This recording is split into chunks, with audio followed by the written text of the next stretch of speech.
Build your future with quality education. Emmanuel Arasar JJ College of Engineering and Polytechnic, Marthandam. Admissions open now. பெரும் சர்ச்சையை ஏற்படுத்திய பழனி கோவில் நில மோசடி விவகாரம் தொடர்பாக 3 பேர் ஜாமீன் மனு தாக்கல் செய்திருந்த நிலையில் திண்டுக்கல் நீதிமன்றம் அவற்றை தள்ளுபடி செய்து உத்தரவு பிறப்பித்திருக்கிறது. இது தொடர்பான முக்கிய செய்தியை பார்க்கிறோம். கூடுதல் விவரங்களோடு இணைகிறார் எமது செய்தியாளர் சரவணன். சரவணன், வணக்கம். எதன் அடிப்படையில் இந்த மனுக்கள் தள்ளுபடி செய்யப்பட்டிருக்கின்றன? நீதிமன்றத்தின் உத்தரவின் சாராம்சம் என்ன? பதிவு பண்ணுங்க. வணக்கம். திண்டுக்கல் மாவட்டம் பழனி சன்னதி வீதியில் உள்ள தண்டபாணி மடத்துக்கு சொந்தமான நிலத்தை போலியாக பத்திரப்பதிவு செய்ததாக தொடரப்பட்ட வழக்குல போலீசார் சிபிசிஐடி போலீசார் 11 பேர் மீது வழக்கு பதிவு செய்து தீவிர விசாரணை மேற்கொண்டு வருகின்றனர். இந்த நிலையில இந்த வழக்குல விசாரணையின் அடிப்படையில இந்த நிலையத்தை விற்பனை செய்த விழுப்புரத்தைச் சேர்ந்த முருகதாஸ் மற்றும் நிலத்தை வாங்கிய திருப்பூர் மாவட்டத்தைச் சேர்ந்த வெள்ளைதுறை மற்றும் பழனியைச் சேர்ந்த சேதுபதி மற்றும் இந்த பத்திரத்தை தயாரித்து செய்து கொடுத்த அன்வருதீன் ஆகிய 4 பேரை சிபிசிஐடி போலீசார் கைது செய்து சிறையில் அடைத்தனர். இந்த நிலையில நேற்று சார் பதிவாளர் ஜஸ்டின் மணிகண்டன் கொடைக்கானலில் தங்கியிருந்த போது சிபிசிஐடி போலீசாரால் கைது செய்யப்பட்டார். பின்னர் அவர் சிபிசிஐடி போலீஸ் விசாரணையில் இருந்தபோது அவருக்கு உடல்நிலை சரியில்லாத காரணம் ஏற்பட்டதால் உடனடியாக அவர் திண்டுக்கல் அரசு மருத்துவக் கல்லூரி மருத்துவமனையில் சிகிச்சைக்காக அனுமதிக்கப்பட்டார்.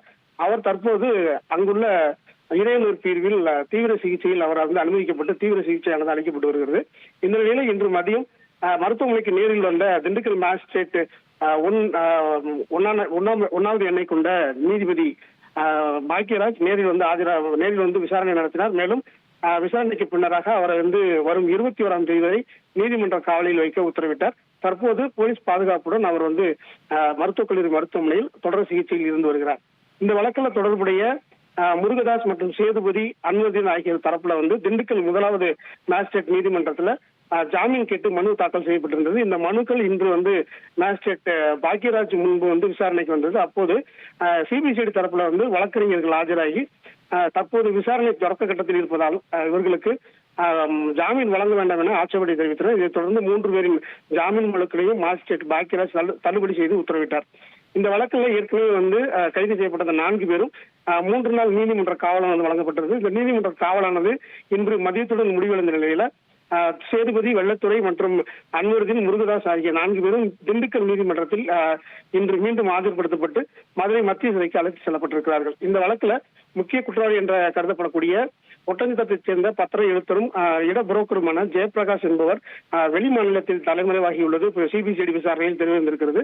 இதையடுத்து அவர்களை பிடிப்பதற்கு தனிப்படைகள் அமைக்கப்பட்டு வெளி மாநிலத்தில் அவர்கள் முகாமிட்டிருக்கிறார்கள். சிபிசிஐடி போலீசார் அவரை கைது செய்து விசாரிக்கும் பட்சத்தில் அவர் கொடுக்கும் வாக்குமூலத்தின் அடிப்படையில் இந்த நிலம் மோசடி தொடர்பாக மேலும் பல்வேறு தகவல்கள், பரபரப்பான தகவல்கள் வெளியாகும் என்று எதிர்பார்க்கப்படுகிறது.